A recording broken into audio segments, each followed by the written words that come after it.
Welcome to Everyday Tarot, your daily dive into the divine wisdom of the tarot. I'm your host, Camille A. Saunders, and today we'll be talking about the story of how I found my first tarot deck. Whether you're a seasoned tarot reader or just starting to explore, this podcast offers daily insights, intuitive messages, and practical advice drawn from the cards. Each episode is designed to help you connect with your inner wisdom, find clarity in your decisions, and tap into the energy of the universe. Tune in every day, Monday through Friday, for fresh perspectives and empowering guidance from the tarot as interpreted by me. All right. So, announcements for today. I think I've talked about this on the other episodes, but episode descriptions can always be found on my website, camilleasaunders.com/everydaytarot. You can also find the link there to get my 2025 Tarot Spread PDF by joining my weekly witchy newsletter. All right, so for our main discussion today, we'll be talking about the story of how I found my first tarot deck. So I'll set the scene for you. It was around the fall of 2017. I was living in downtown Seattle. I would walk to work, which was about a 40-minute commute. It was most likely raining, and I found myself peeking in the windows of this boutique near where I was living. I would say the store piqued my interest at least 5 times probably before I ever went in. I think the first time I went in, I browsed some of the clothes. They were all handmade and relatively expensive for me at the time. I remember they had jewelry and some other boutique items like that in there. I know I bought some earrings for a friend's birthday, I believe, at some point, and I saw these tarot cards.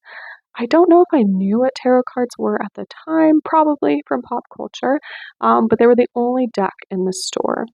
And it wasn't an explicitly witchy store. I think it stocked local artist items, and this deck was one of them.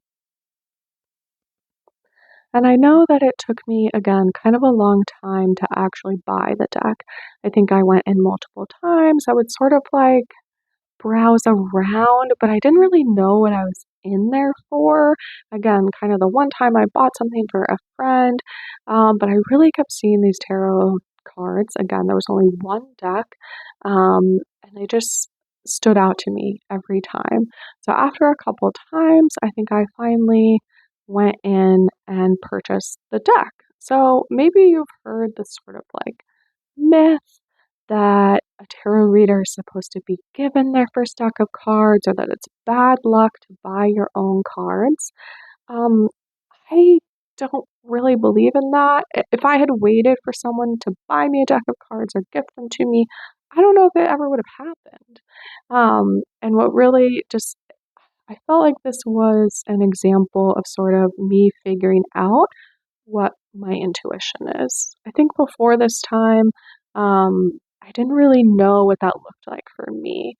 And actually, maybe the only experience I had was going into bookstores, which I loved, especially used bookstores, and wandering around and just sort of picking out a book that stood out to me.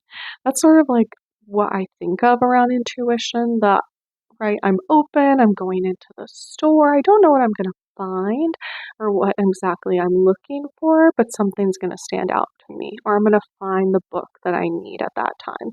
That's kind of how these tarot cards felt. I looked through actually my like photos to see if I could find like the date that I purchased them, but I just sort of know this general time. And I know I purchased the deck and I felt pretty um, I don't know, like cautious about it.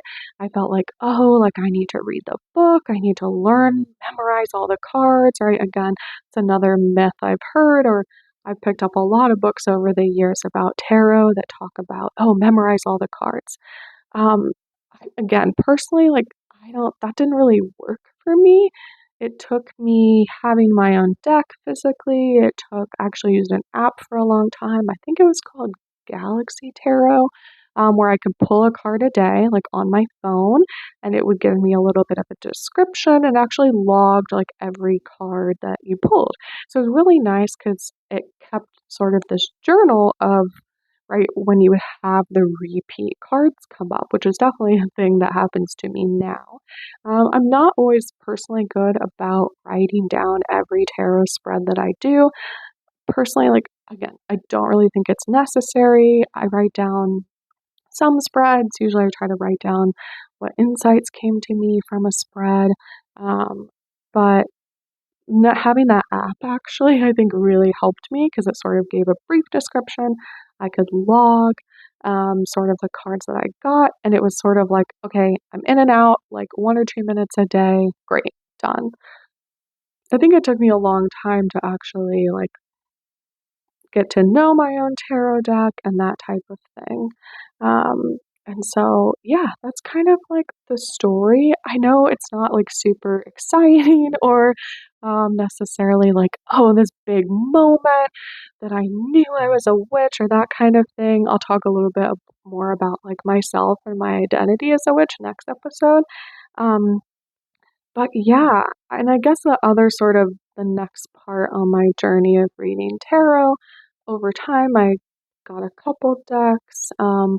And I also started, I guess I would post sometimes, like on my Instagram stories. When I would do a tarot pull or a spread, I would take a picture sometimes. I wouldn't usually like put any description or anything. It would just be like a tarot pull.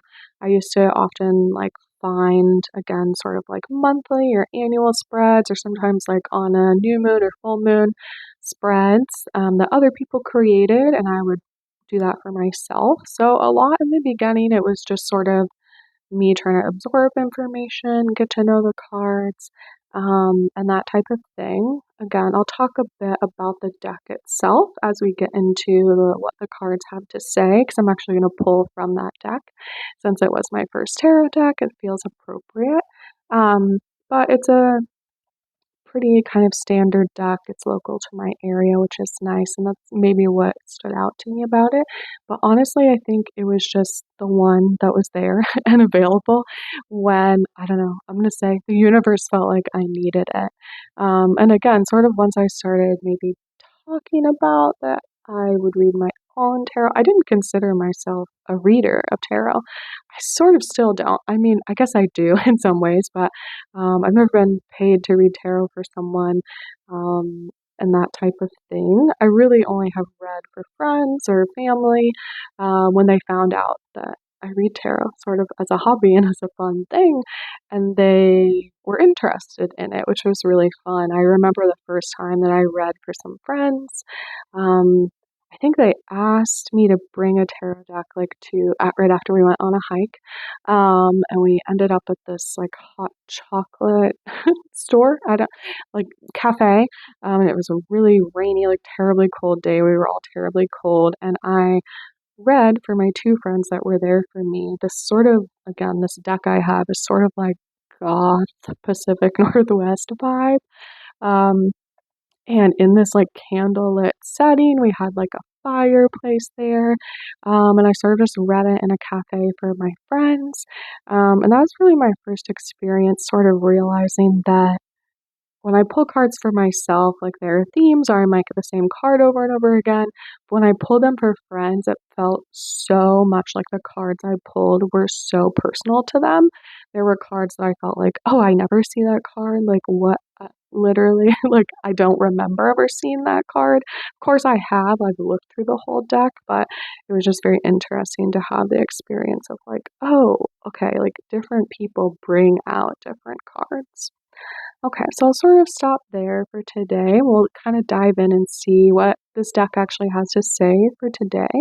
So I thought it'd be appropriate to pull a card from the first tarot deck since we talked about it today and how it found me.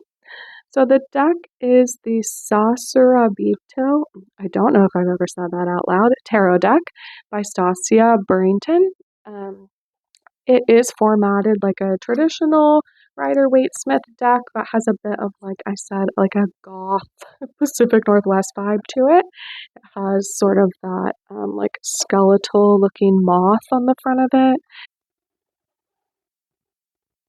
Yeah, so the artist actually has a lovely website where they go through the general idea they had for the deck, the themes, and a description of each card they created and who they imagined on each image.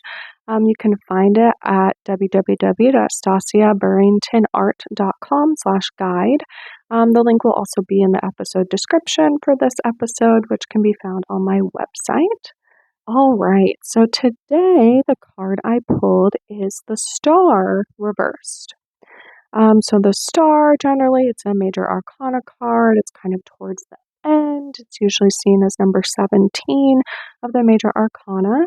In this deck, it's depicted as like an astronomer, like someone in a astronaut suit, and there's sort of this like Milky Way, like behind them as they're floating out in space. So generally, the star is sort of full of hope. There's like a lightheartedness, maybe like a literal lightness, like if you were in space in zero gravity. It's optimistic, trusting, excited, inspired. I'm an Aquarius, a zodiac sign, and I know the star is the card that's associated with Aquarius. So, sort of like an explorer, a navigator, open minded, serene, and generous. So, it's the card directly after the tower, and it can kind of represent the calm after the storm. But today, since we pulled this card in reverse, and I do generally read reversals, it depends on the deck for me. Some I feel like don't really align, or they don't really kind of have the option for a reversal. But anyway, for this one, so the tarot book for this deck says reversed, feeling lost, a promise or hope may be false. And there's actually a quote underneath it that says, "What would you ask for if you knew the answer was yes?" Very intriguing. Sort of this, like, again, wanderer, open minded question. And again, for this one, I'm sort of feeling like there is this wanderer, there is this open mindedness, but it's feeling a little like challenging, or sort of like you're maybe like butting up against um, something right now. What's coming to mind for me right now is I had scripted out what I was going to write or talk about for the first 3 episodes of the podcast today. And in my head, I was like, yeah, 2 hours, that'll be enough time. And here I am in like hour 3, I'm just recording the second episode. So at least for me, this card today is sort of like okay, maybe you were a little optimistic or a little too open-minded about where everything was going to go today. And maybe it's feeling a little run down or a little over time.